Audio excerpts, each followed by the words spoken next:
Le Talk Franchise. Parole de franchiseur.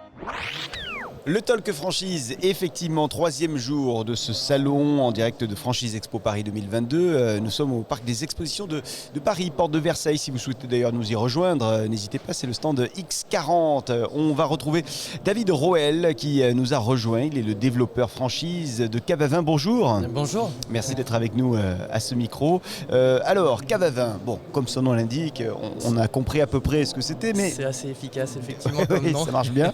Détaillez-nous quand même le concept de l'enseigne. Alors aujourd'hui, c'est un concept de caviste en centre-ville. Oui. Où on va proposer du vin, du champagne, des bag-in-box et des spiritueux. C'est un concept qui est très chaleureux et intimiste dans la proposition d'aménagement. Aujourd'hui, on dispose de 170 caves à peu près sur la France et à l'international. En franchise depuis déjà 1996. D'accord, ouais. Comment vous voyez les prochaines années en termes de développement de cette enseigne ? Alors sur les développements, nous sommes sur des développements pour arriver jusqu'à 200 points de vente d'ici 2 à 3 ans, Oui. avec un rythme d'ouverture d'une dizaine en franchise, 5 ouvertures sur un nouveau format que l'on a développé il y a 1 an et demi, qui est la commission affiliation. Et puis 5 ouvertures également à l'international.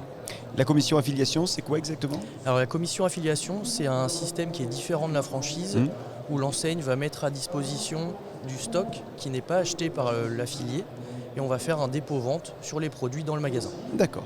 Bien, en général, vous avez besoin de dépôts qui ont quelle surface, je dirais, de points de vente qui ont quelle surface ? Sur les magasins, généralement, on va être sur des surfaces entre 70 et 100 mètres carrés, Oui. avec 50 mètres carrés de surface de vente et puis 15-20 mètres carrés de réserve. Ok. C'est dans quelle zone que vous mettez ça, que vous proposez ces points de vente ? Alors majoritairement, nous sommes situés dans les centres-villes, Ouais. donc ça permet aussi sur certaines villes qui veulent redynamiser leur centre-ville d'apporter cette activité de caviste. On est généralement situé à côté d'autres activités alimentaires, un boulanger, un boucher, un fromager par exemple, qui vont très bien avec le produit du vin. Bien, le profil, les compétences des candidats, des candidates que vous recherchez chez ces futurs franchisés. Alors tout d'abord sur les profils, on n'a pas de profil type je dirais sur nos franchisés qui viennent de tout horizon. Je dirais que c'est plutôt sur le savoir-être que l'on va rechercher nos futurs franchisés. C'est-à-dire ? Ils sont épicuriens, Ouais.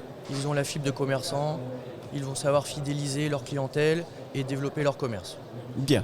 Les conditions du coup d'accès à votre réseau Cave à Vin ? Alors sur les conditions d'accès, aujourd'hui sur le projet en investissement total, le stock, le mobilier, les aménagements, la décoration, l'enseigne, on va être entre 100 et 150 000 euros d'investissement en totalité, Oui. sachant que la fourchette dépend essentiellement du budget des travaux dans le local, qui peut aller de 20, 30...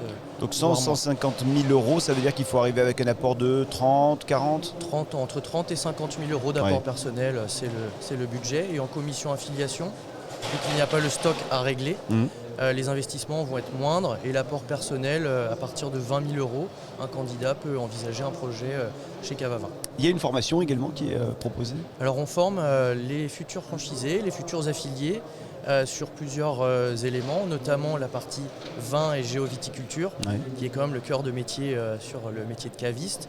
On fait une formation sur un site qui est à Arsac, dans le Médoc. Donc on est vraiment immergé c'est un beau lieu pour le vin. dans le pays du vin. On va former sur une semaine sur les différentes régions viticoles françaises et sur le vin international également.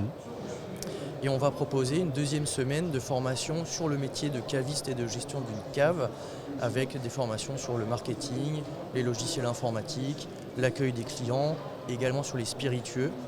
Et ensuite, pour terminer, notre futur franchisé fera une immersion pour mettre en pratique tout simplement tout ce qu'il a appris sur les 2 semaines en magasin sur nos 4 caves qui appartiennent à notre réseau, donc à La Baule, à Nantes ou à Paris, sur entre 2 et 5 jours. En général, chaque point de vente nécessite combien de salariés ?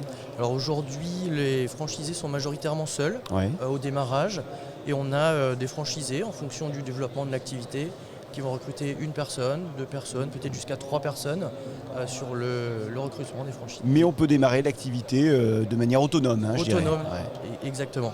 Ok, les conditions d'accès à votre réseau sont claires. La stratégie de développement, vous nous l'avez précédemment citée, elle est claire également. Allez, 10 secondes pour convaincre les candidats qui nous regardent, qui nous écoutent, de rejoindre votre réseau Cavavin. Écoutez, Cavavin, c'est surtout une entreprise familiale. Ouais. On n'appartient pas à un groupe derrière l'enseigne. C'est aussi rejoindre une famille franchisée et vigneron. On intègre vraiment les vignerons dans le projet. Et c'est surtout après de vivre d'un métier qui est un métier passionnant, le métier de caviste. Et on va vous accompagner de A à Z.